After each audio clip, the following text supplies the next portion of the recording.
Buenas tardes, mi nombre es Santiago Fouz Hernández, trabajo en la Universidad de Durham y junto a mi colega Esther Jimeno Ugalde de la Universidad de Viena soy fundador y coordinador de Pleibéricos. Hoy tengo el placer de contar con dos grandes colegas a los que paso a presentar. En primer lugar, Carolina Sanabria, que es catedrática en la Universidad de Costa Rica y obtuvo su doctorado en Comunicación Audiovisual y Publicidad por la Universidad Autónoma de Barcelona. Ha publicado 4 libros monográficos: Vigas Luna, El ojo voraz, en 2010, Contemplación de lo íntimo, lo audiovisual en la cultura contemporánea, en 2011, Adaptaciones literarias, 3 obras maestras de Alfred Hitchcock, en 2013, y más recientemente, en 2019, Ofelia Fementida, transescrituras en la pintura, en la literatura y en el cine. Carolina Sanabria va a moderar la sesión de hoy, que es para presentar este libro que tengo en mis manos, de Gonzalo Pavés, que se llama Vigas Luna, el gran fabulador. Cuando quieras, Carolina. Muchas gracias, Santiago. Encantada de estar con vosotros. Gonzalo Pavés Borges es doctor en Historia del Arte y profesor titular de Historia del Cine y otras artes audiovisuales en el Departamento de Historia del Arte y Filosofía de la Universidad de La Laguna. Además del libro que presentamos hoy en Pleibéricos, es autor de los libros El cine negro de la RKO, publicado en 2003, Perdición, que se encuentra actualmente en prensa, y coordinador de 2 volúmenes editoriales de cine, de Cátedra en 2014 y de Frankenstein, un mito literario. Damos la palabra a Gonzalo, cuando quieras. Muchas gracias, Santiago. Muchas gracias, Carolina. El libro Vigas Luna, el gran fabulador, es un libro que trata de aportar o de resaltar la figura, una de las figuras clave, yo creo que irrepetible, también original y única, del panorama del cine contemporáneo. Este cineasta catalán, para mí, desde luego, no es un cineasta cualquiera, porque su cinematografía realmente está marcada por un sello personal que es bastante identificable. Si hubiera que resumir el objetivo básico de esta obra, sería intentar desvelar algunas de las claves de lo que yo considero es una poética específica que tenía Vigas Luna en su forma de aproximarse al arte cinematográfico. La estructura de este libro, que me gusta pensar que es una estructura que se ha ido desarrollando orgánicamente, está dividida en varios capítulos. En primer lugar, he tratado de hacer una pequeña semblanza biográfica de Vigas Luna, en tanto en cuanto creo que es un autor cuya propia vida se ve reflejada en sus películas. Esto es algo que yo considero que debería tenerse muy en cuenta a la hora de analizar su obra, puesto que Vigas Luna, el propio Vigas Luna, se encargó a lo largo de su vida de ir dejando entrever algunas de esas claves en la multitud de entrevistas que realizó a lo largo de su vida. También hay un segundo capítulo que me interesó especialmente, en donde se aborda cuál era el pensamiento cinematográfico de Vigas Luna. En este capítulo, que está hecho básicamente a partir de sus propias declaraciones, de esta ingente cantidad de entrevistas que consiguió a lo largo de su vida, he intentado establecer cuáles eran los parámetros cinematográficos en los que se movió el cineasta a lo largo de su vida, también indicando cuál fue su evolución, puesto que Vigas Luna, sus planteamientos cinematográficos no fueron los mismos al principio de su carrera que, digamos, en sus últimas películas. También le he dedicado un capítulo a Orson, que fue su ópera prima, una adaptación de una de las novelas de Manuel Vázquez Montalbán, dedicada al detective Carballo, me refiero concretamente a Tatuaje, de la cual el propio Vigas Luna no quería demasiado hablar a lo largo de estas entrevistas, lo cual me llamó la atención porque considero que esta obra, que ha quedado como eclipsada ante la brillantez de su segunda y tercera película, o ante digamos, la lucidez que mostró en la trilogía ibérica, pues existen en ella algunos elementos que sin lugar a dudas lo conectan, temas, obsesiones, que lo conecta con el resto de la filmografía de Vigas Luna, pero al margen de esto también me parece interesante resaltar que Tatuaje se puede considerar, si no la primera película del neo-noir en España, un género que, como sabemos, especialmente en estos últimos 20 años, ha tenido un enorme resurgir, pero desde luego se encuentra ahí una renovación de las claves del género negro en nuestro cine. Y a partir de aquí la estructura del libro cambia un poco, porque ya lo que he tratado es indagar en cuáles son los temas principales que constituyeron el universo de Vigas Luna.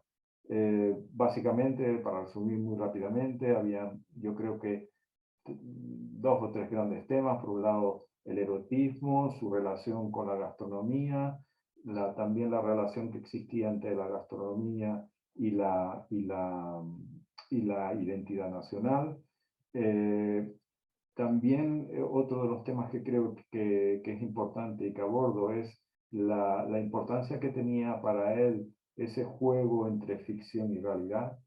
Y también existe un último capítulo en el que abordo la relación que yo creo que existe muy claramente entre Vigas Luna y el surrealismo, del cual yo creo que se puede considerar casi como un heredero ya lejano, ¿no?, de aquel movimiento de vanguardia que surgió en Europa en las primeras décadas del siglo XX. Si tuviera que decir cuál es la principal aportación al campo de este trabajo, yo diría que, sin ánimo de enmendar lo ya dicho, ni incluso agostar, digamos, las posibles lecturas que el cine de Vigas Luna ofrece, a mí me gusta pensar que en mis trabajos, o ese es mi planteamiento, de que trato de construir a partir de lo que se ha hecho previamente. Existen, yo creo que trabajos fundamentales. El trabajo de Carolina Sanabria sobre Vigas Luna creo que es una de las obras que he tenido como un referente seguro. También el de Santiago Fous, que me parecen que de alguna forma han sido los asideros a partir de los cuales yo he construido este texto. Por tanto, yo creo que como aportación podría decir que es otra mirada al universo poético de Vigas Luna, una especie de un grano más en los estudios de este cineasta que desgraciadamente murió en el 2013, y conviene que su figura y su obra no se olvide, porque considero que dentro del panorama del cine contemporáneo español es sin lugar a duda una de las figuras más relevantes y que convendría tener siempre muy presente. En la primera parte de tu magnífico libro, dices que el influjo de Hitchcock en el cine de Vigas fue más allá de Angustia. ¿Podrías ampliar un poco más, decirnos al respecto? Bueno, al hilo de lo que estaba diciendo, aquí un buen ejemplo de cómo me ha apoyado en el trabajo de otros. Carolina ya había como colocado una piedra, un destello, que fue el que de alguna manera me iluminó para poder tirar un poco del hilo de esa relación que el propio Vigas Luna, por cierto, no ocultaba. Él señalaba que Hitchcock era uno de sus referentes, ¿no? Es curioso porque en Angustia siempre se ha señalado la relación que existe con La ventana indiscreta, en la cual hay una reflexión en torno al papel del espectador, ¿no? Y es curioso, pero también he descubierto que en la propia película hay guiños a Los pájaros, a Encadenado, a Frenesí, a Psicosis, a Marnie la ladrona, sobre todo en estas últimas 4 películas, en esa relación edípica que existe entre el psicópata y su madre. También en la película Sabotaje, ¿no? Una película también en ese sentido bastante interesante que que establece una vinculación con el cine de Hitchcock. Pero quizás lo que más me llamó la atención fue una película de principios del sonoro, cuando Hitchcock todavía estaba en Inglaterra, que se llama Asesinato, Murder en inglés. La película termina eh, mostrándonos que toda la ficción que hemos visto en realidad es una representación teatral. Es decir, la cámara se retira y de pronto descubrimos que en el escenario es, digamos, el lugar donde se ha desarrollado toda la acción de la película y que hay unos espectadores que están asistiendo a esa representación. Lo cual, evidentemente, yo no sé si Vigas Luna, obviamente, vio esta película en su momento, pero lo cierto es que los intereses le llevaron a plantear una escena muy parecida, ¿no? Donde se jugaba a esa romper las barreras entre la ficción y la realidad. Pero para Vigas, Alfred Hitchcock representaba, por otro lado, y él lo confesaba, las manos. Hablaba de Hitchcock como representaba las manos. Frente a Buñuel, que era el ojo, Hitchcock era las manos. ¿Por qué las manos? Porque eran las manos del ilusionista, el malabarista, también el trilero, el que con engaño juega con sus espectadores, ¿no? Era para Vigas el gran fabulador, ¿no? En el cine. Y también es interesante porque, como ocurre en muchas películas de Hitchcock, también en las películas de los films de Vigas, muchos personajes mienten a otros. A veces se mienten a sí mismos. Yo creo que uno de los casos más claros y que a los cuales les dedico el capítulo final, que es el caso de los personajes de Juani y de Didi Hollywood, son personajes que tienen un sueño en la cabeza, quieren triunfar a toda costa, independientemente de lo que les diga la realidad. Es decir, de alguna forma se están autosugestionando, ¿no? Están creando su propia ficción. Y por último, los objetos. La manera en que Hitchcock trata los objetos, es decir, la importancia narrativa que tienen los objetos en el cine de Hitchcock, hasta el punto que los convierte en protagonistas.